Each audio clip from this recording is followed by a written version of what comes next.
Hello दोस्तों, आप सभी का अपने चैनल डिकोड स्टडी में हार्दिक स्वागत है।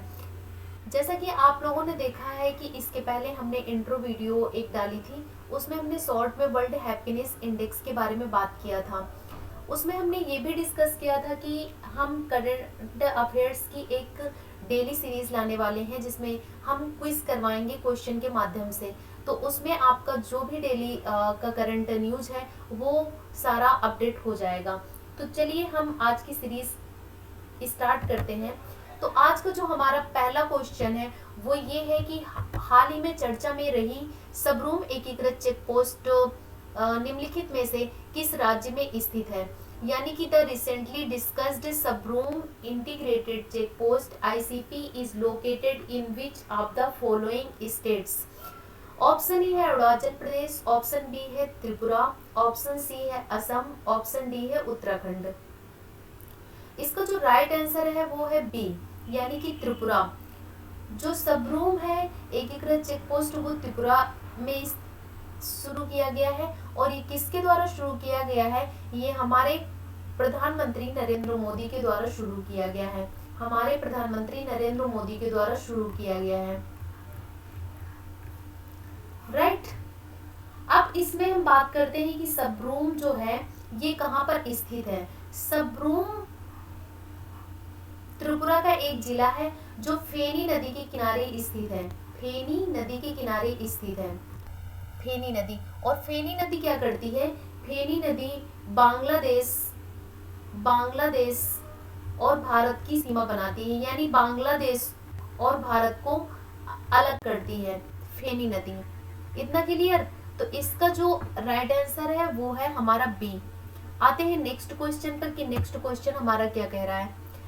नेक्स्ट क्वेश्चन कह रहा है कि हाल ही में किए गए अध्ययन के अनुसार भारत में 0 फूड चिल्ड्रन के संबंध में निम्नलिखित कथनों पर विचार कीजिए। 0 फूड चिल्ड्रन। अब इसमें जो फर्स्ट स्टेटमेंट है वो कह रहा है कि इसका तात्पर्य 6 माह से 23 माह के आयु के उन शिशुओं से है जिन्हें 24 घंटे की अवधि तक किसी प्रकार का भोजन प्राप्त नहीं होता है। दूसरा स्टेटमेंट कह रहा है कि इसके संबंध में भारत का स्थान कौन सा है? तीसरा है। उपर्युक्त में से कौन सा ये से कथन सत्य है या है? Question, consider the following regarding 0 food children in India according to recent study. First statement, this refers to infants between 6 months and 23 months of age who do not receive any food for a 24 hour. Second statement है, in this regard India ranked third. अब option A है केवल एक, option B है केवल दो, option C है एक और दो दोनों, ऑप्शन डी है ना तो एक और ना ही दो। तो इसका जो हमारा राइट आंसर है वो है ऑप्शन सी, यानी कि हमारी दोनों स्टेटमेंट क्या है? सही है। दोनों स्टेटमेंट सही है। हाल ही में जो अध्ययन किया गया इसमें भारत में 0 फूड चिल्ड्रन की व्यापकता जो है कितने परसेंट? 90.3% दिखाई गई है, जो बच्चों तक भोजन की पहुंच में अत्यधिक कमी को दर्शाता है। मतलब देखा जाए तो जो भोजन की कमी है वो बहुत ज्यादा अपने देश में है। ठीक है। इसमें जो है भारत का जो रैंक है वो तीसरा है। अब इसमें आपके दिमाग में आ रहा होगा कि पहला और दूसरा रैंक किस कंट्री का है, यानी कि तीसरे पे तो भारत है और पहले पे और दूसरे पे कौन कौन सी कंट्री है। जो पहला और दूसरा क्रमशः गिनी एवं माली है, यानी कि जो फर्स्ट है, फर्स्ट पे आ जाएगा गिनी एंड सेकंड कंट्री है माली। ठीक है। और भारत का स्थान है तीसरा। क्लियर? इतना आप लोगों को समझ में आ गया। और राष्ट्रीय पारिवारिक स्वास्थ्य सर्वेक्षण के अनुसार भारत में 5 वर्ष से कम आयु के 35.5 बच्चे इस टेटरिंग के शिकार हैं। यानी कि देखा जाए तो जो हमारे यहाँ चिल्ड्रन का 0 फूड चिल्ड्रन है वो कहीं ना कहीं इसके रैंक में काफी जो है गिरावट को दर्शाता है। क्लियर? आते हैं नेक्स्ट क्वेश्चन पर। नेक्स्ट क्वेश्चन कह रहा है कि स्विस संगठन IQAir द्वारा जारी विश्व वायु गुणवत्ता रिपोर्ट 2023 के अनुसार प्रदूषण के मामले में भारत का विश्व में कौन सा स्थान है? According to the World Air Quality Report 2023 released by Swiss organization IQ Air, what is India's rank in the world in terms of population? Option A है फर्स्ट, ऑप्शन बी है second, option C third, option D sixth. तो इसमें जो हमारा right answer है वो है सी, यानी कि हमारा जो भारत का रैंक है वर्ल्ड में वो है थर्ड। कौन सा रैंक है? थर्ड रैंक है। अब इसमें देखा जाए तो बांग्लादेश और पाकिस्तान में प्रदूषण के स्तर भारत से अधिक दर्ज किया गया है, यानी कि भारत में विश्व के शीर्ष 10 सबसे प्रदूषित शहरों में 9 भारत की इसमें आते हैं। ठीक है, इतना आप लोगों को क्लियर। अब अगर टोटल राजधानियों की बात की जाए तो विगत वर्ष से लगातार चौथे बार भी विश्व की सबसे प्रदूषित राजधानी कौन सी रही है? दिल्ली रही है। सबसे प्रदूषित राजधानी दिल्ली रही है। ठीक है, और बिहार का बेगूसराय जो है, बिहार का जो बेगूसराय जिला है, बेगूसराय जिला, बिहार का बेगूसराय जिला जो है वो प्रदूषित महानगरीय क्षेत्र रहा है, यानी कि विश्व का सबसे प्रदूषित महानगरीय क्षेत्र रहा है। ठीक है, इतना क्लियर।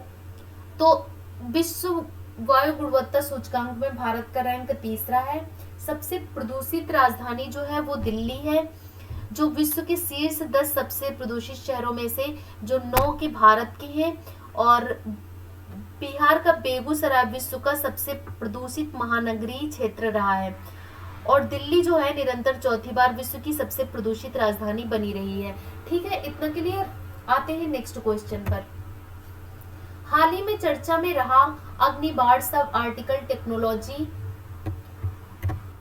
डेमोस्ट्रेटेड है, क्या है? Recently the Agnibaan sub optical technology demonstrated which was in discussion is rocket, option B पनडुब्बी, ऑप्शन सी युद्धक विमान, ऑप्शन डी मिसाइल।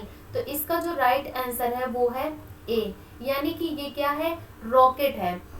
अब इसके बारे में थोड़ा जान लेते हैं कि अग्निकुल कॉस्मोस एक चेन्नई स्थित आईआईटी मद्रास स्पेस स्टार्टअप है, जो 22 मई 2023 को एक निजी लॉन्च पैड से भारत का पहला रॉकेट लॉन्च करके किया गया था।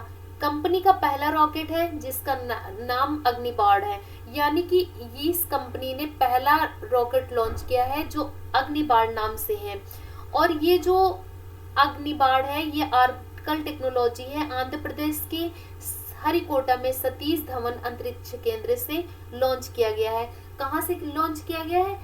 आंध्र प्रदेश से लॉन्च किया गया है, आंध्र प्रदेश से लॉन्च किया गया है। ठीक है, आंध्र प्रदेश के हरिकोटा में सतीश धवन अंतरिक्ष केंद्र से लॉन्च किया गया है। अब बात कर लेते हैं अग्निबाण के बारे में, यानी कि अग्निबाण क्या है? अग्निबाण जो है ये किसी निजी लॉन्च पैड से भारत का पहला प्रक्षेपण होगा। ये भारत का पहला अर्धजैविक क्रायोजेनिक इंजन संचालित रॉकेट प्रक्षेपण है, और ये विश्व का पहला